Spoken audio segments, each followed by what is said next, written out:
Welcome to dealing with HIV and AIDS in your new venture. My name is Bruce and I'll be your facilitator going through the next 6 modules. You would have received a learner guide, a workbook and a portfolio of evidence from your facilitator. As we go through the different modules, please complete the different class activities in your workbook. At the end of module 6, you'll be asked to complete your portfolio of evidence. Let's have a look and see what are the unit standards which make up this module. These are the 2 unit standards which make up this module. And let's have a look and see what are the titles of the 6 modules that we're going to be going through. First one that we're going to be looking at will be HIV/AIDS and its effects on the human immune system. 2, how HIV/AIDS is transmitted. 3, safe and risk behavior related to HIV transmission.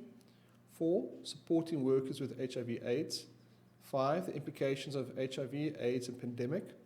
And then 6, apply basic knowledge of statistics and probability to investigate life-related problems.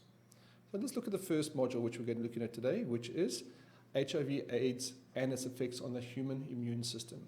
These are the module outcomes that we're going to be looking at. Firstly, how do we explain the terms of HIV and AIDS at a basic level of understanding? Then explain the way in which the immune system works with reference to the role of antibodies in the immune system. Give an indication as to how the HIV virus attacks the immune system, and then explain the concept of the winter period with reference to the Elisa Test. All right, let's have a look. Knowing and understanding HIV/AIDS and its effects on the human immune system. HIV/AIDS is a disease that has spread very rapidly and obviously has had a disastrous effect on the world, but particularly in Africa, where it's seen as a pandemic.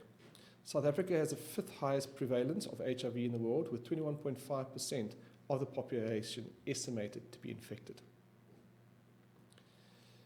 Terms HIV and AIDS. HIV stands for Human Immune Deficiency Virus. The H stands for human. This tells us that the disease that attacks human beings. The I stands for immuno, which refers to the body's immune system. And the V stands for virus. Viruses are microscopic infectious organisms which are notoriously difficult to kill. So what is a virus? A virus is a very small organism, but unlike other life forms, for example human cells, they cannot replicate themselves or build new viruses within their own cause because they do not have the machinery to do so. They are parasites. So in the sense that they need to use biochemical facilities of living cells, such as human cells, to actually reproduce. So what makes HIV so different from other viruses? The HIV virus does something that no other virus known to humankind has ever done.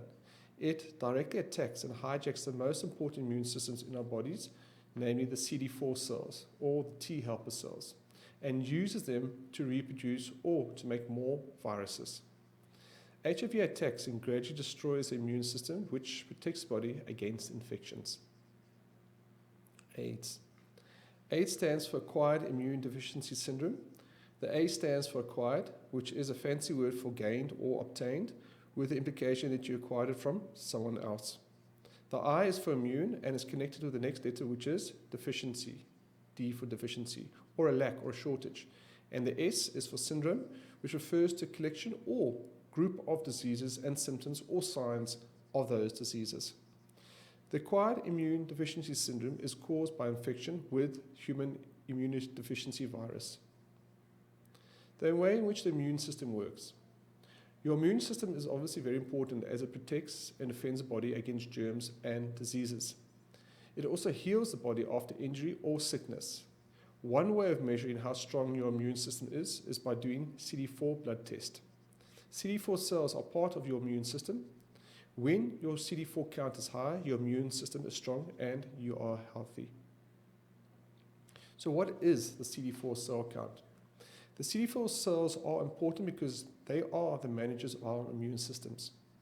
The CD4 lymphocyte count is an excellent indicator of how healthy the immune system actually is.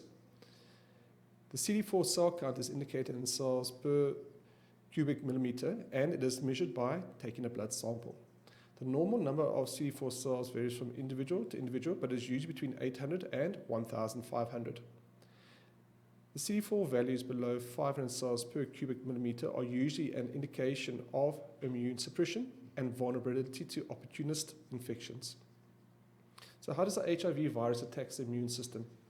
The HIV is obviously a devious enemy. It attacks the CD4 cells or generals of the immune system directly, which basically means that the immune system is leaderless but also defenseless. The antibodies that are formed during the process is to try and fight off the enemy and are completely powerless against the HIV because the HIV viruses hide in CD4 cells relatively undetectable. HIV literally hijacks the most important immune cells in our bodies, the CD4 cells, and uses them as virus factories. And in the end, the immune system collapses and the body has no defense against invading organisms. The concept of the window period. One of the reasons that HIV/AIDS has spread so rapidly is that there is what is known as a window period.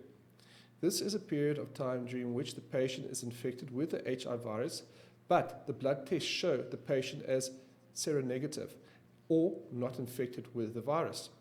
This is known as false negative. In 90% of cases, people test positive for HIV within 3 months of exposure to the virus. However, in 10% of cases, the test may come up as negative for as long as 6 months while the body is fighting the virus infection. The Elisa test. The most widely used and best antibody test is called an Elisa test. Elisa is short for enzyme-linked immunosorbent assay. The test requires the services of a pathology laboratory. The actual testing of the blood in the laboratory takes a couple of hours, but gets the fluids to the lab and then getting the results back to the patient make the process slower.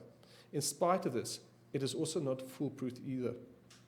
If there is any doubt about the results of the Elisa test, the patient will then asked to undergo another test. Babies born to HIV/AIDS mothers.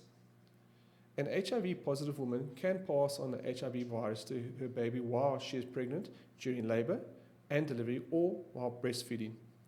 Not all babies born to HIV-positive mothers become infected with HIV. Research has shown that multiple factors affect the risk that mothers will pass HIV to the babies, and these factors include the following: recent infection or reinfection with HIV, stage of the mother's illness, general maternal health and nutritional status, breast health, infant feeding practices, duration of breastfeeding, as well as health of baby's mouth and digestive tract. The concept of voluntary counseling and testing, or VCT. VCT stands for voluntary counseling and testing. It is a process that is followed when a person wants to find out if he or she is infected with HIV. Voluntary means that a person decides on his or her own whether or not to actually have the test. A person will have the chance to discuss the test with a trained counselor. The test is an accurate scientific test to show if a person has been infected with HIV. The effects of HIV infection. HIV takes a toll on the body by damaging a person's immune system, paving the way for numerous diseases to actually move in. While many of the diseases and infections that strike people with HIV are common, others are unusual, and their presence is what often leads to a diagnosis of acquired immune deficiency syndrome, which is AIDS, the final stage of HIV disease. The other HIV or effects of HIV infection is, firstly, early symptoms could be flu, fever, or headaches, skin effects, oral health problems, neurological effects, as well as weight effects and wasting syndrome. The importance of pre- and post-test counseling. Taking the HIV test is a very traumatic event. Furthermore, this trauma reaches an extreme condition when the test result, positive or negative, is then disclosed. It is therefore essential that the process of HIV testing be accompanied by counseling. Stages of the disease. Stage 1, primary HIV infection. Stage 2, asymptomatic stage. Stage 3, symptomatic HIV infection. Stage 4, progression of HIV to AIDS. Chance of a person surviving with AIDS. The effects of the virus vary both in terms of the severity and in terms of how long the period of wellness is for the patient. One thing has become clear through the research, however, and that is that good nutrition and a well-balanced lifestyle can delay the onset of full-blown AIDS in many patients. Please complete class activity 1 in your workbooks. Thank you.